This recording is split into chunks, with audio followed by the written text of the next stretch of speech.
Are you an animal or a person? I'm animal gorilla.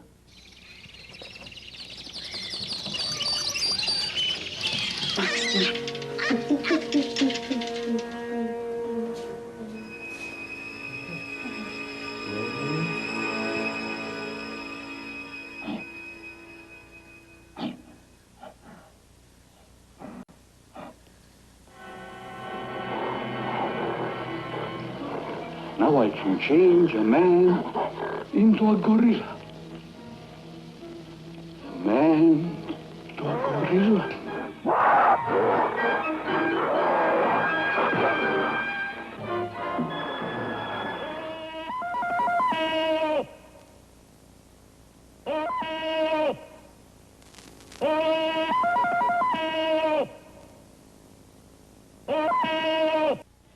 Are you an animal or a person?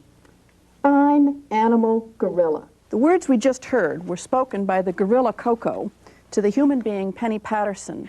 Let's look at those words from the point of view of the way a world looks to a culture critic. And let's take culture apart like these balls of yarn.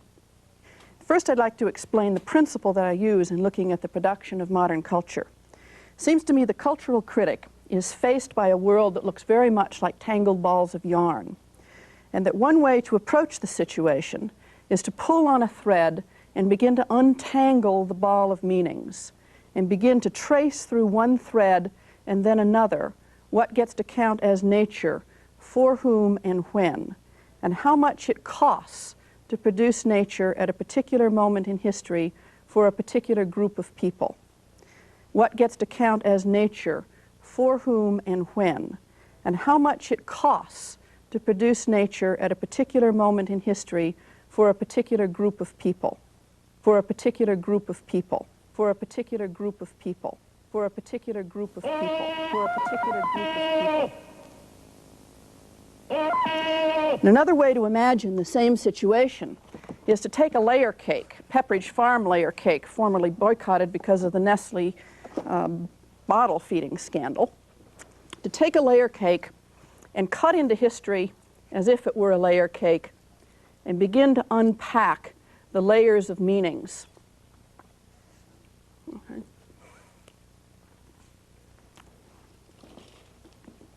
Unpack the layers of meanings of all of the pleasures and all of the problems that these layers of meanings produce for the historian and the culture critic. So let's go back to Penny Patterson and Coco and the problem of the talking gorillas and the talking chimpanzees in the first world in this mythic time called the late 20th century. And let's do it by looking at some covers of the National Geographic magazine that presented Coco to an American public in the 1970s. The first cover of a National Geographic magazine we see is Coco the gorilla taking a picture of herself in the mirror with a Japanese camera. And what we see is the gorilla with the attribute of self-reflection, self-vision. The gorilla with a Japanese tourist camera sees herself in the mirror and takes her own picture. She's in charge of her own image. She represents universal man. The next picture we see in the National Geographic magazine is Coco the gorilla with the kitten in her arms. Coco herself with a pet. Coco again is universal man who names the animals. There's a wonderful story associated with Coco and the kitten. The kitten's name is All Ball, named by Coco as her own pet companion. Coco had asked Penny for a kitten for several months and had always been turned down by her human companion, Penny Patterson, on the grounds basically that she wouldn't take care of her pet, that she might be too rough with her, she wouldn't feed her, she wouldn't clean up after her, the kitten would probably be abused, the same grounds that other kids in the Silicon Valley are refused pets. So when the kitten, All Ball, wanders into Coco's trailer in the Los Altos Hills and Coco adopts the kitten, we learn several things. We learn, first of all, that this is a kitten who was suckled by a dog, that this is a kitten who is already on the boundaries of species meanings. And this ambiguous boundary animal kitten wanders into Coco's world, is taken up by Coco and named, as Adam names the animals in the Garden of Eden. And once again, Coco is typed as universal man in the setting of the Silicon Valley in the Los Altos Hills. The next image of Coco that we see is Coco looking at herself in the mirror and looking at a book of the three little kittens who lost their mittens. And Coco is signing naughty, naughty. And we learn two things about Coco as she reads her childhood book with the animal characters, the three little kittens who lost their mittens. We learn first that Coco engages in moral discourse, that she knows the difference between good behavior and naughty behavior, and that the other animals represent themselves to Coco just as they do to human children.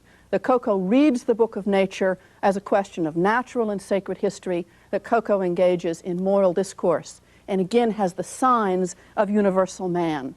And so we have two of the strands, self-reflection, naming the animals, and the third sign, moral discourse. American Sign Language is a human language.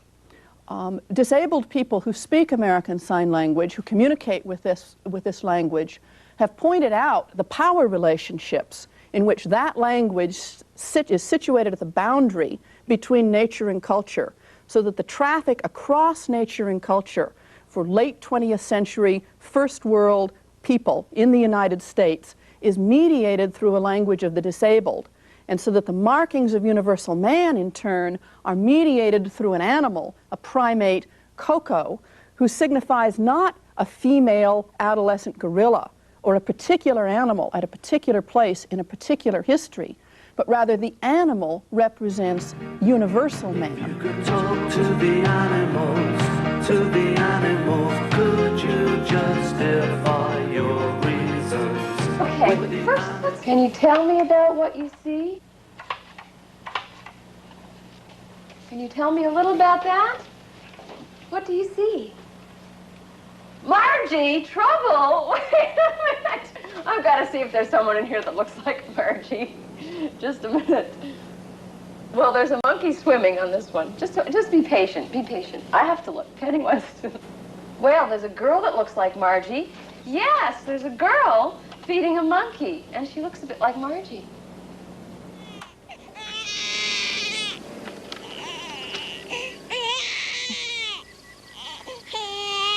So what do we do with the gorilla who has the sign of the book, the camera, naming the animals, the gorilla who says, fine animal gorilla, when she's asked if she's an animal or a person? Who is this universal man who is separated from every history? Well, first of all, Coco the gorilla is born in the San Francisco Zoo. How does she come to be the companion of the psychology graduate student at Stanford, Penny Patterson? And how is it that Penny Patterson gets to keep her? One of the first things to remember is that zoos are able to have these endangered animals only if they somehow get themselves involved in helping these animals to reproduce, in the reproductive politics that are part of conservation politics.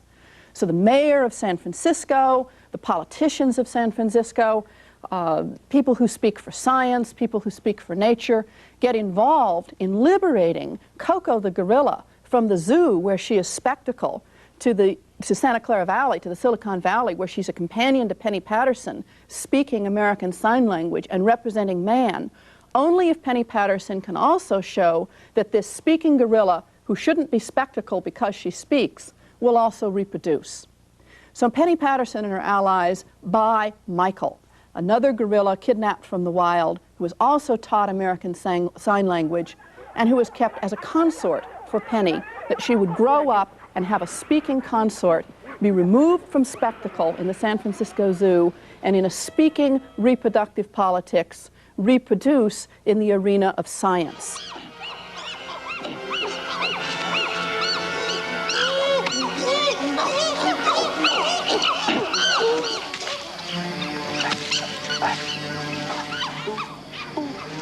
Penny Patterson and Coco engaged in this reproductive politics in the Silicon Valley in the Los Altos Hills. Let's turn from the Penny Patterson and Coco story to another scene of the traffic across nature and culture. This time, let's look at Indonesia, and let's look at another cover of the National Geographic magazine, this time with Barute Galdakos and two orangutan orphans clinging to the maternal body of science-coded female. We have in this situation a scientist, Barute Galdakos, teaching kidnapped infants from the wild how to be wild. These are infants who are taught by the human being to return to nature. And if we look at the other picture, we see Birute Galdakas's son, Binti, in a plastic bathtub with one of the orangutan orphans, Princess, taking a bath together.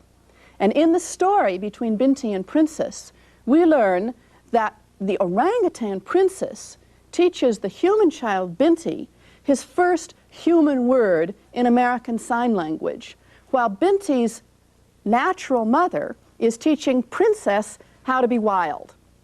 We also learn that Birute Galdakas's favorite orangutan rehabilitant or orphan, Sujito, has at adolescence fallen in love with Birute Galdakas and needs to be relocated in the forest, far distant from the scene of the rehabilitation of the orphans, lest his out-of-control libidinal love for his mother, his illegitimate and incompletely phallically, Oedipally reorganized love for his mother, interfere with the traffic across nature and culture.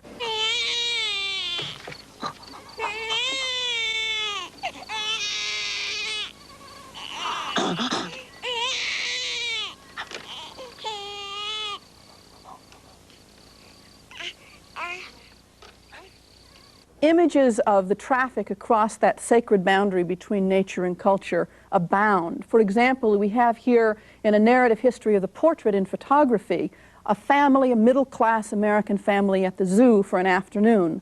The family consists of a white blonde woman, a black man, 2 chimpanzee children, and a human child of ambiguous ethnic identity.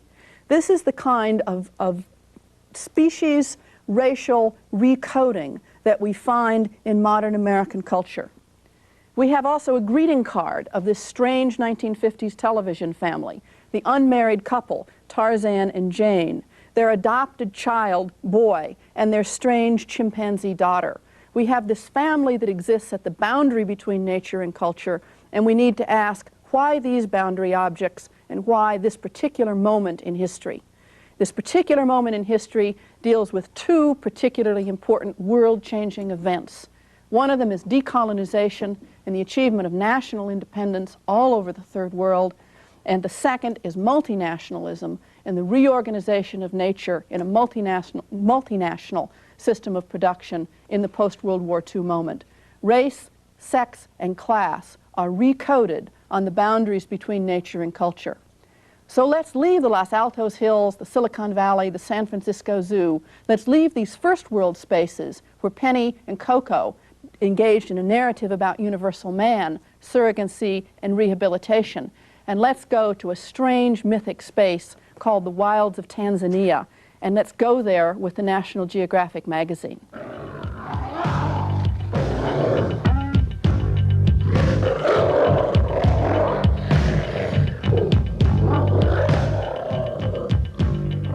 Here we are in the wilds of Tanzania, brought there by the National Geographic magazine, and the National Geographic television specials. But despite the fact that I know how to load my magazine now, we're going to go to the wilds of Tanzania unarmed.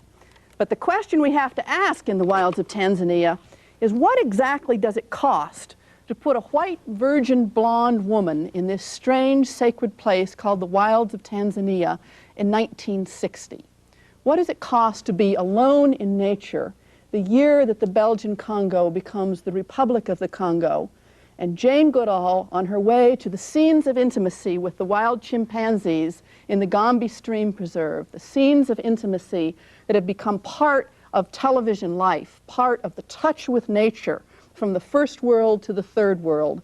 What does it cost to be alone in nature as Jane Goodall and her mother stop on the shores of the lake before taking the boat to the Gombe Stream and make 2,000 spam sandwiches for fleeing Belgians, the year of the independence of the Republic of the Congo?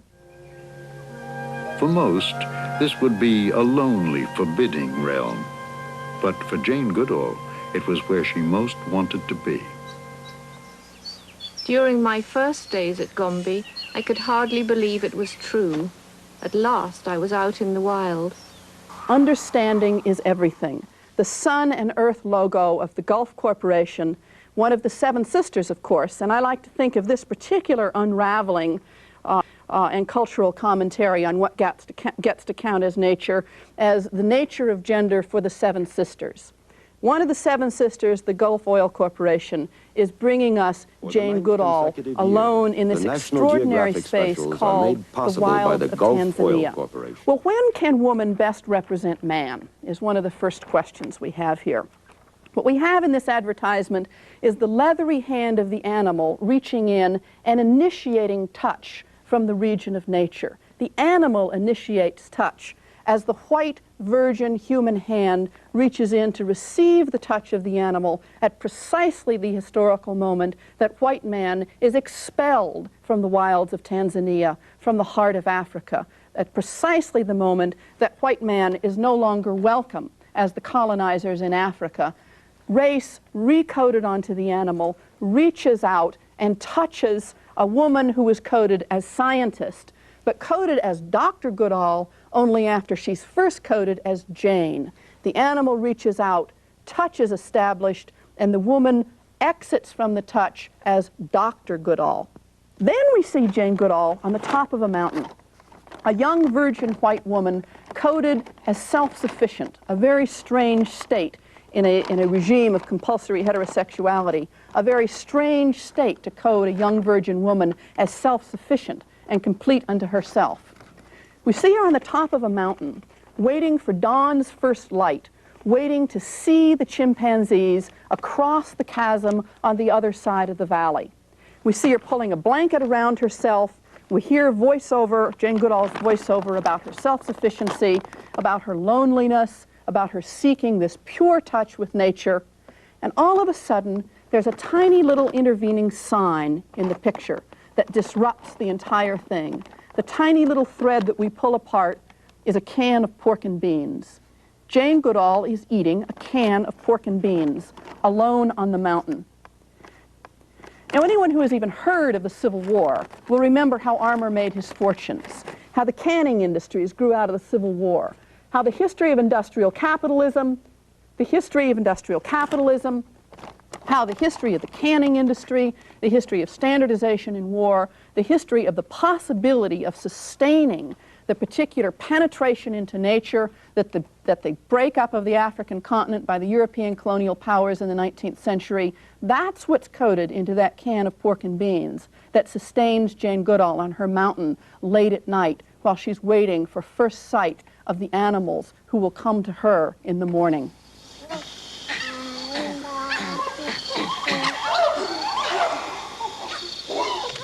But when she returns with camera-wielding husband in tow, who will do the pictures for the National Geographic, and with PhD to found an international research site, Jane returns at the moment that a character named Flo has just had a new baby. Flo has just given birth to Flint. Jane Goodall very quickly also gives birth to a human infant named Grub. We see the drama of the family of Flo and her kids, of Flo and Flint, Jane and Grub, as the drama of the production of science in this space called the wilds of Tanzania. And we see enacted the transition from girl guide to mature woman. And this is the story that's coded onto American televisions as the story of the re-entry of Western man through white woman into nature. Now remember that the National Geographic magazine is given as a wedding present, has been given as a wedding present, perhaps more than any other magazine in American history. This is the magazine that marks the founding of the family in middle-class America. It's the magazine that tells the responsibility of imperialism from the Spanish-American War to the present to an American reading public, where it codes race, sex, and class onto the body of nature. Well, let's head to space. Unleash the ultimate weapon! Constructicons, transform! Phase 1! Now, there's several boundaries that are at issue as we enter space, but it's the boundary between organism and machine that's at issue as we move into space. What we've all become as we move into space is cyborgs. Cyborgs for earthly survival is the pin that I've got on. I'm wearing a T-shirt that comes from the Nevada test site action in May 1987. The Nevada test site action T-shirt has a view of the planet Earth, spaceship Earth, which is the view from the space race. It's a view of the world that's only possible in view of the Cold War and the space race. And yet it's been an image that's appropriated for Love Your Mother. It's an image that's appropriated for an anti-nuclear action, an action that affirms the Western Shoshone possession of the land that the federal government has invaded for its nuclear weapons test site. It's an image that tells us about our status as cyborgs and that tells us about the point of view from an extraterrestrial position. As the science of the Jane Goodall story is coded female, the science of the space race is coded male. And this is a place where the body is turned into an information processing device, is turned into a mechanism for generating streams of data. The body is part of the loop with the machine. We're both communications devices. Like the Jane Goodall story, this also is about touch, communication, information, the perfect reunion of the parts of the world in the post-World War II order. But this is a narrative that works between human, or among human, animal, and machine. This is a narrative that makes the boundary between the human being and the machine particularly ambiguous. He's won! This is a character named Ham, the first American to space. Ham is an immigrant to the United States. He's an Afro-American, where race is coded back onto the body of the animal.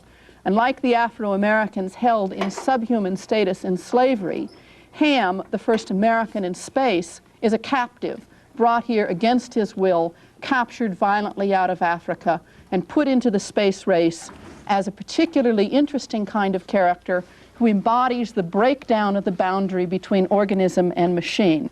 But the chimpanzee Ham got his name Ham only after his successful space flight into suborbital flight. He, unlike John Glenn, didn't make it into completely orbital flight, but only that phallic parabola of suborbital flight. Well, Ham got his name when he got back, lest, had the mission been unsuccessful, he had been, their word not mine, aborted. Had the mission been aborted, Ham would have had no name. Ham would have been number 65. Though he was familiarly referred to by his trainers, we learn, as Chop Chop Chang, the stunning racism coded onto the body of the animal in first world culture. Ham is embodied in a particularly interesting dynamic of the crisis of masculinism in the early 1960s in the space race, where the right stuff of the jet airplane test pilot is challenged by the machinery of the space race and the sufficiency of the animal as surrogate for man in space. And man himself is a media star, is John Glenn in front of the camera, is astronaut White in front of the camera with the American flag coded onto his spacesuit and the blank screen of his face looking at us from 1965 Life magazine. Ham, number 65, Chop Chop Chang. Ham, youngest son of Noah, the only black son of Noah, but that wasn't what they meant. They meant Holloman Arithmetical. Ham is an acronym. Ham's name is an acronym of the space race and weapons testing. Ham is a cyborg whose body has been turned into the source of endless streams of data. Has your data been saved? Forget the grammar. Cyborgs for earthly survival.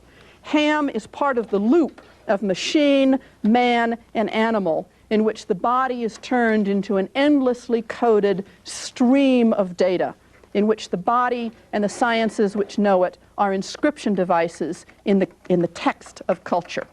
You look up slowly. You're quite calm. You don't expect to see a thing. Then you just follow my direction. All right? Camera. Look up slowly, Ann. That's it. You don't see anything.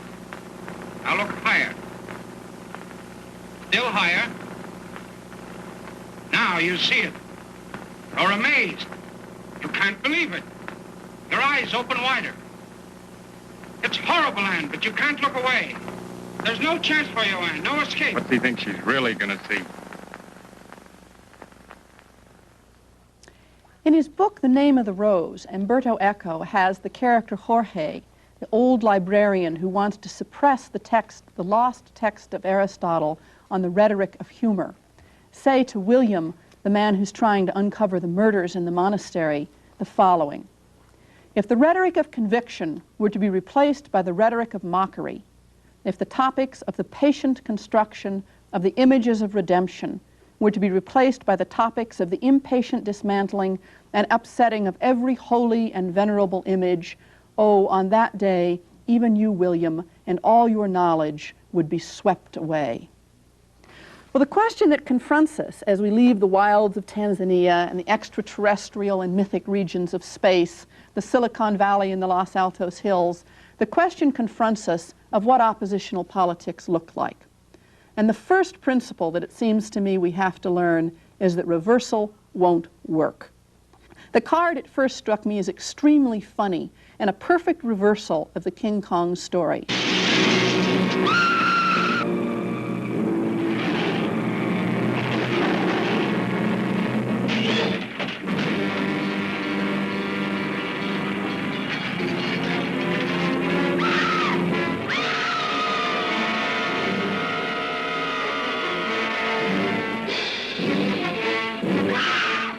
I saw the broken shackle on the Marilyn Monroe figure and understood that this was a women's lib figure who had broken spectacle and had entered the space of desire, but that her desire was taking place in the closed space of the bedroom, and that in this picture the instruments of late capitalism were not going to be called in to resolve the sexual and racial politics between King Kong and the blonde virgin. The cruise missile won't enter this bedroom as the airplane shot Kong off of that symbol of monopoly capital, the Empire State Building. The silverback gorilla is pulling the blanket up, pursing his lips in a kind of fear and astonishment, and the King Kong figure very quickly comes across to us as a feminized black man, indeed as a black queen, and the tones of homophobia begin to emerge from the image of the Hallmark card.